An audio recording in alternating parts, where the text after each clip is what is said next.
बीच एक बड़ी खबर आ रही है। बीजेपी उम्मीदवारों की दूसरी लिस्ट से जुड़ी है बड़ी खबर। बीजेपी उम्मीदवारों की दूसरी लिस्ट जारी हो गई है। इस वक्त की बड़ी खबर आपको बता रहे हैं। पहली लिस्ट में 71 उम्मीदवारों के नाम सामने आए थे और अब ये दूसरी लिस्ट है जो सामने आ चुकी है। दूसरी लिस्ट में 12 उम्मीदवारों के नाम है और इस लिस्ट के बारे में और जानकारी हम आपको देंगे, लेकिन इस बड़ी खबर के बारे में आपको बता दें कि बीजेपी के उम्मीदवारों की जो पहली सूची है वो कल जारी हो गई थी। 71 नाम उस लिस्ट में थे और आज दूसरी लिस्ट भी सामने आ चुकी है। इस लिस्ट में 12 नाम बताए जा रहे हैं।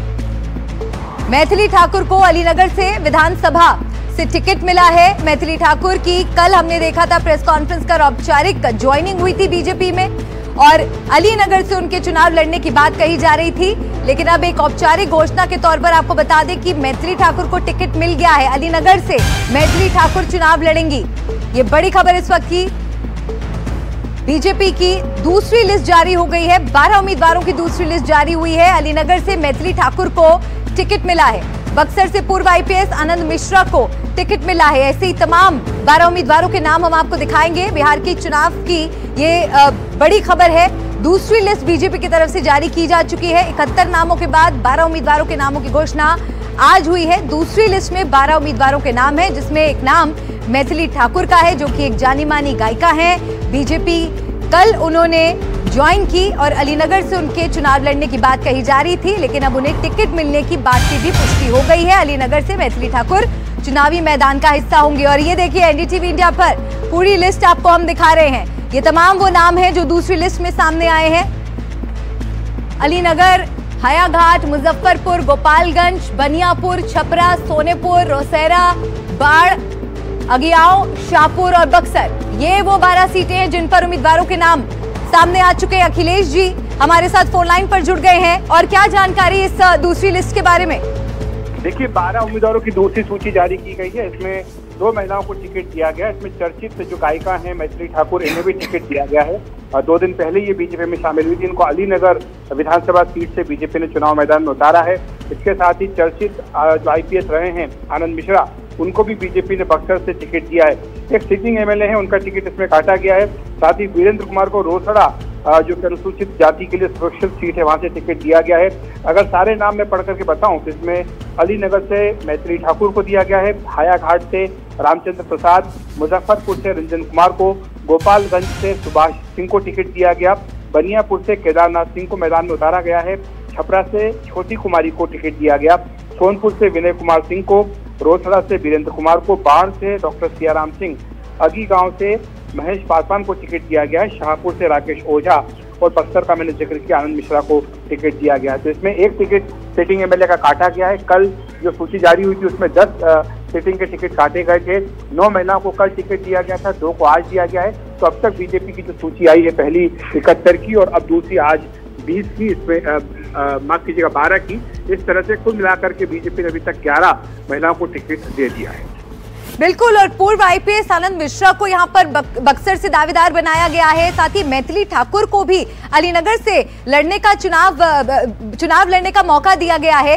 कितना महत्वपूर्ण हो जाता है ये मैथिली ठाकुर के लिए, क्योंकि कल ही उनकी ज्वाइनिंग हुई है और आज उन्हें एक महत्वपूर्ण सीट से टिकट मिल गया है? ये काफी महत्वपूर्ण सीट ये है और बीजेपी ने दांव लगाया है मैथिली ठाकुर पर। उनकी जो लोकप्रियता है वो किसी से छुपी नहीं है। वो काफी लोकप्रिय गायिका हैं और सिर्फ बिहार में नहीं, पूरे देश में विदेश में भी उनका नाम है। उन्होंने अपनी एक अलग पहचान बनाई है। तो ऐसे में बीजेपी ने उनको चुनाव मैदान में उतारने का फैसला किया। हालांकि आप जानती हैं कि एनडीटीवी से बातचीत में खुद उन्होंने इस बात का इशारा दिया था कि वो राजनीति में आना चाहती हैं। हालांकि अभी युवा हैं, काफी कम उनकी उम्र है, लेकिन बीजेपी का फोकस हमने कल भी देखा, आज भी देखा, युवाओं पर है, महिलाओं पर है।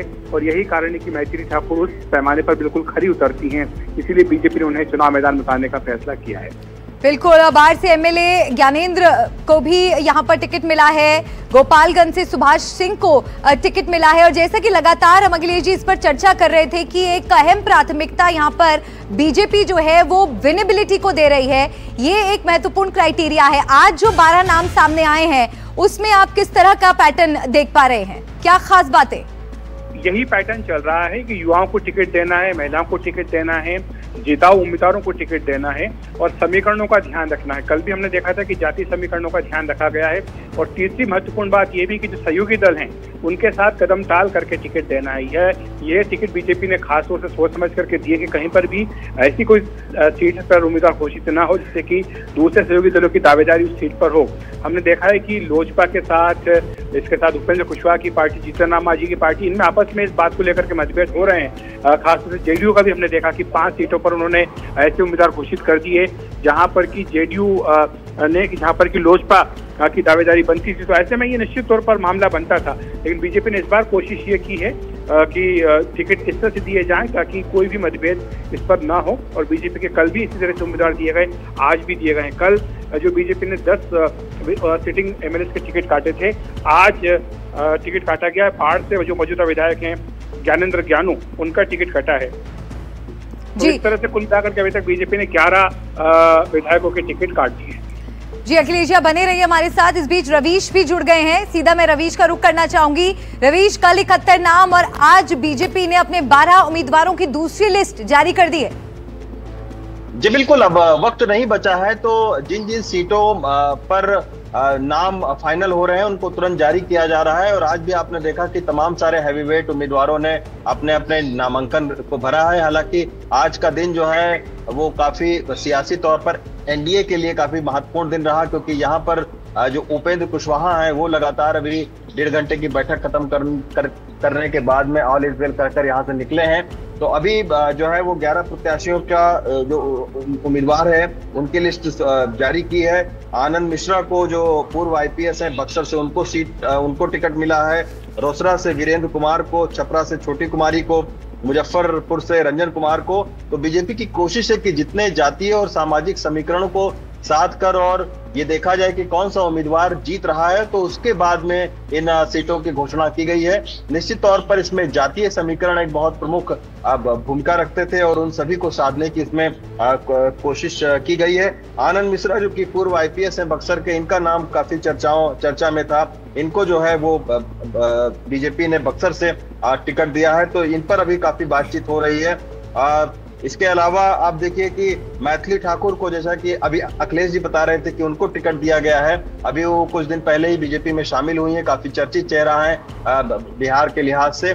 तो ये सारे जो उम्मीदवार हैं उनको टिकट मिला है। अब देखना होगा कि आखिर जो दूसरी और सीटों पर अभी पेंच फंसा है उसमें भी प्रयास जताए जा रहे हैं कि आज रात तक वहां पर भी जो है वो सीटों का नाम है उनका फाइनल हो जाएगा और कल हो सकता है कि तीसरी लिस्ट भी आ जाए। तो इस तरीके की जो तैयारी है वो भारतीय जनता पार्टी की ओर से है। बिल्कुल, और जिस तरह से हम लगातार बिहार विधानसभा चुनाव से जुड़ी पल पल की जो घटनाक्रम है, तस्वीरें उस पर नजर बनाए हुए हैं। आज महत्वपूर्ण एक चीज हमने ये देखी कि तेजस्वी यादव अपना नामांकन करने के लिए पहुंचे हैं, लेकिन इस बीच जो महागठबंधन है उसकी सीट बंटवारे को लेकर अभी तक तस्वीर साफ नहीं हुई है और यहाँ पर बीजेपी अपनी दूसरी लिस्ट सामने रख चुकी है 12 उम्मीदवारों की। अखिलेश जी हमारे साथ बने हुए हैं। अखिलेश जी, क्या बीजेपी को इसकी वजह से कोई एज मिल सकता है, क्योंकि 71 उम्मीदवारों की लिस्ट कल और आज 12 उम्मीदवारों के नाम सामने आ चुके हैं? निश्चित तौर पर मिलता है, क्योंकि जब बनता है तो संदेश ये जाता है कि आप में एकजुटता नहीं है, आप सीटों का बंटवारा तक नहीं कर पा रहे, तो फिर बाद में आप क्या करेंगे। और यही कारण है कि बीजेपी ने इसमें एक तरह से एक एडवांटेज लेने की कोशिश की है। सबसे पहले सीटों के बंटवारे का ऐलान कर दिया गया, उसके बाद अपनी ओर से सीटों के जो उम्मीदवार है उनका ऐलान भी कर दिया गया। यह बात जरूर है कि कई जगह पर मतभेद बना हुआ है।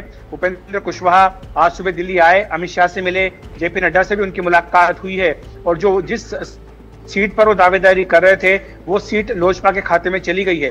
इसी तरह से 5 सीटों का मैं जिक्र करा था जो कि जेडीयू ने कल अपने कैंडिडेट्स अनाउंस कर दिए हैं, लेकिन उस पर लोजपा अपने उम्मीदवार घोषित करना चाहती थी। बहरहाल बीजेपी ने अब कोशिश ये की है कि किसी भी तरह से ये संदेश ना जाए कि एनडीए में सब कुछ ठीक नहीं है, ऑल इज वेल, ये संदेश डालने की जाए, ये कोशिश की जा रही है। अगर हम सामाजिक समीकरणों की बात करें तो कल बहुत विस्तार से हमने इसका विश्लेषण किया था कि बीजेपी ने किस तरह से हर सीट पर ध्यान देकर के अपने उम्मीदवारों का चयन किया है।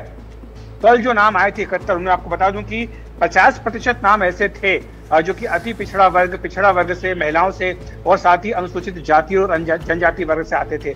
तो इस तरह से बीजेपी ने हर सीट पर बहुत ध्यान से उम्मीदवारों का चयन किया है और साथ ही जो सामान्य वर्ग के उम्मीदवार हैं उसमें भी प्रतिनिधित्व देने की कोशिश की थी। कल जो टिकट आए थे 71, उसमें भूमियार 11, ब्राह्मण 7, राजपूत 12 और एक कायस्थ को भी टिकट दिया गया था। तो इस तरह से बीजेपी ने तमाम जो जाति समीकरण उनको साधने का प्रयास किया है।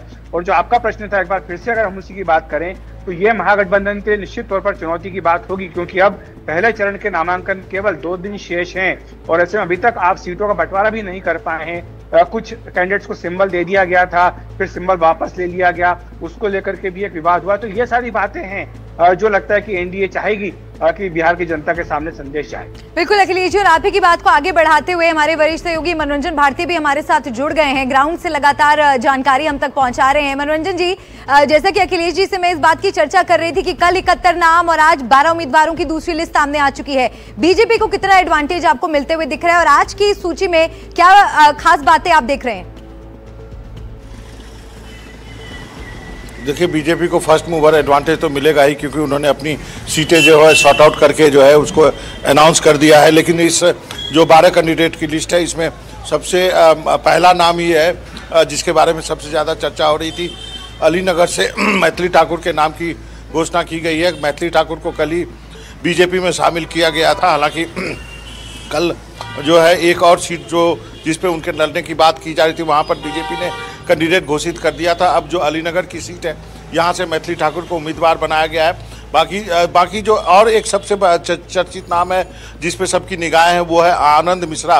ये आईपीएस अफसर हैं। ये आपको बता दूं कि मेघालय आसाम कैडर के 211 बैच के आईपीएस अफसर हैं और उसके बाद ये बक्सर से ही आते हैं और इनको टिकट भी बक्सर से ही दिया गया है। तो ये 2 नाम जो हैं इस 12 की लिस्ट में सबसे अहम नाम है, जिस पर सबकी निगाहें होंगी और सबकी निगाहें थी कि इन दोनों लोगों के नाम लिस्ट में आते हैं या नहीं आते हैं, खासकर मैथिली ठाकुर को लेकर के, क्योंकि मैथिली ठाकुर